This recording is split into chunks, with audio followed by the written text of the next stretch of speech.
ആദ്യം തന്നെ നമ്മളെ സ്നേഹിക്കുന്ന എല്ലാ ചങ്ങാതിമാർക്കും ഒരു കിടുക്കാച്ചി നമസ്കാരം ഇരിക്കട്ടെ. ഇന്നുണ്ടാക്കുന്ന ഒരു കിടുക്ക മീറ്റ് മസാല റെസിപ്പി കേട്ടോ. ഇത് ഇനി മേടിക്കാൻ വേണ്ടി കടയിലേക്ക് ഓടി കഷ്ടപ്പെടേണ്ട കാര്യമില്ല. വീട്ടിൽ നല്ല സുഖമായിട്ട് നല്ല സ്വാദിഷ്ടമായ മീറ്റ് മസാല ഇത് വെച്ചൊരു ബീഫ് കറി ഉണ്ടാക്കി എൻ്റെ ചങ്ങാതി ഈ സംഭവം വേറെ ലെവലാണ്. എന്നെ സ്മെല്ലാണ് വരുന്നത് അറിയാം. അപ്പോൾ ഇതിൻ്റെ കൂടെ നമ്മുടെ ചാനലൊന്ന് ഫോളോ ചെയ്തേക്കണേ, ഒന്ന് ലൈക്ക് ചെയ്യണേ, കൂട്ടുകാർക്കൊക്കെ ഷെയർ ചെയ്ത് കൊടുത്ത് അങ്ങ് സപ്പോർട്ട് ചെയ്യുക. എൻ്റെ ചങ്ങാതി നിങ്ങളുടെ സ്നേഹമല്ലേ എല്ലാം. അതിൻ്റെ കൂടെ ആ മീറ്റ് മസാലപ്പൊടി വീഴുന്ന കാണാൻ തന്നെ എന്നെ അഴക എന്നെ സ്മെല്ലാണ് എൻ്റെ ചങ്ങാതിമാരെ. ഇനി നമുക്ക് ഓരോന്നായിട്ട് പരിചയപ്പെടാം.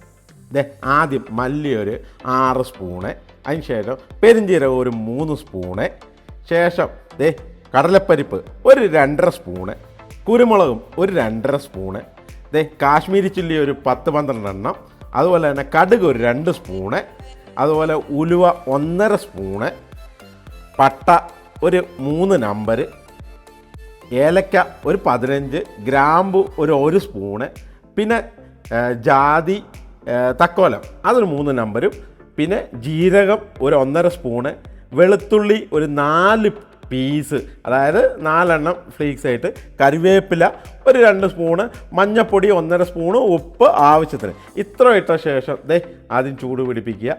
ചൂട് പിടിച്ച് ഉരുളിയൊന്ന് ചൂടായി വരുമ്പോഴേക്ക് അതിലേക്ക് നമുക്ക് കടലപ്പരിപ്പ് ഇട്ട് കൊടുക്കാം. കടലപ്പരിപ്പ് നല്ലവണ്ണം അങ്ങ് റോസ്റ്റ് ചെയ്യുക. ഇതുപോലെ അങ്ങ് റോസ്റ്റ് ചെയ്യുക. ലൈറ്റ് കളറായി വരുമ്പോഴേക്ക് അതിലേക്ക് മല്ലി ഇട്ട് കൊടുക്കുക.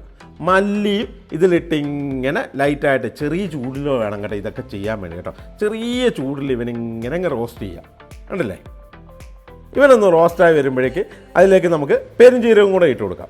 പെരിഞ്ചീരകം ഇട്ട് ലൈറ്റായിട്ട് റോസ്റ്റ് ചെയ്യുക. റോസ്റ്റ് ചെയ്യുമ്പോൾ നല്ല സ്മെല്ല് വരും. ആ പെരിഞ്ചീരകത്തിൻ്റെ സ്മെല്ല് വരുമ്പോഴേക്കാണ് നമുക്ക് അടുത്തവനെ ഇടേണ്ടത്. അടുത്തതായിട്ട് നമുക്ക് വേണ്ടത് കാശ്മീരി ചില്ലി. ആ കാശ്മീരി ചില്ലി എടുത്ത് അതിലേക്ക് ഇടുക. കാശ്മീരി ചില്ലി സെപ്പറേറ്റ് റോസ്റ്റ് ചെയ്തിട്ടാലും കുഴപ്പമൊന്നുമില്ല. ഇതിലിട്ട് ലൈറ്റായിട്ടങ്ങ് റോസ്റ്റ് ചെയ്യുക. ഉരുളിയിലും ഇട്ട് വേണം ഇതൊക്കെ ചെയ്യാൻ കേട്ടോ. അപ്പോൾ ആ ചൂട് ഇതെല്ലാം ലെവലായിട്ട് ഇടും. എന്നിട്ട് ഗാർലിക് റോസ്റ്റ് ചെയ്ത ഗാർലിക്കും കൂടെ എടുത്തൊരു മറിക്കുക. എന്നിട്ട് അവനെ ഇട്ട് ലൈറ്റായിട്ട് ഇങ്ങനെ റോസ്റ്റ് ചെയ്യുക. ഇപ്പോൾ ഒരു സ്മെല്ല് വരും കേട്ടോ. ഓരോന്നിടുമ്പോഴേക്കും ഓരോ സ്മെല്ലാണ്, പല സ്മെല്ലുകളാണ് വരുന്നത്. എന്നിട്ട് ആ കുരുമുളകും കൂടെ ഇട്ടിട്ട് ലൈറ്റായിട്ടൊന്ന് റോസ്റ്റ് ചെയ്യും. ഇതൊന്ന് കരിയാതെ ശ്രമിക്കണം കേട്ടോ. കരിഞ്ഞു പോയി കഴിഞ്ഞാൽ മൊത്തം കുളമാവും, വേറെ ടേസ്റ്റായി മാറും. അപ്പോൾ കരിയാതെ വേണം ഇവനിങ്ങനെ സ്ലോ മോഷനിൽ റോസ്റ്റ് ചെയ്യാൻ.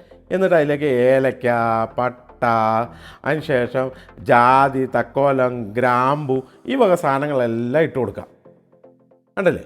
എന്നിട്ട് ഇതെല്ലാം ഇട്ട ശേഷം ഇവനെങ്ങനെ ലൈറ്റായിട്ട് റോസ്റ്റ് ചെയ്യാം. കണ്ടോ. അതിന് ശേഷം ഉലുവയും കടുകും ജീരവും കറിവേപ്പിലയും കൂടെ ഇട്ട് കൊടുക്കുക. കാരണം ഇതൊക്കെ പെട്ടെന്നാവുന്ന സാധനങ്ങളാണല്ലോ, അതുകൊണ്ടാണ് ലാസ്റ്റ് ഇട്ട് കൊടുക്കുക. എന്നിട്ട് അവനെ ഇട്ട് ഇങ്ങനെ ലൈറ്റായിട്ട് ചൂടാക്കുക.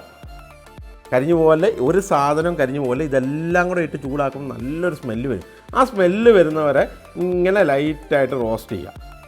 ഇവനൊന്ന് റോസ്റ്റ് പാകത്തിൽ വരുമ്പോൾ ആവശ്യത്തിന് ഉപ്പിട്ട് കൊടുക്കുക.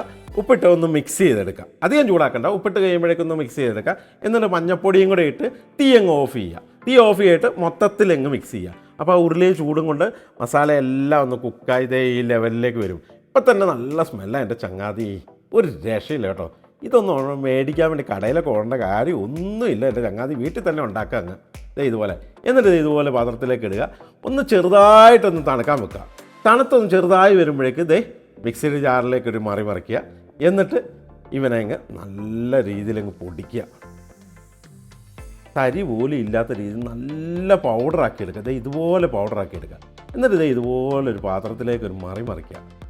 എന്നിട്ട് എൻ്റെ ചങ്ങാതി മൊത്തത്തിൽ അവനങ്ങ് മിക്സ് ചെയ്യുക.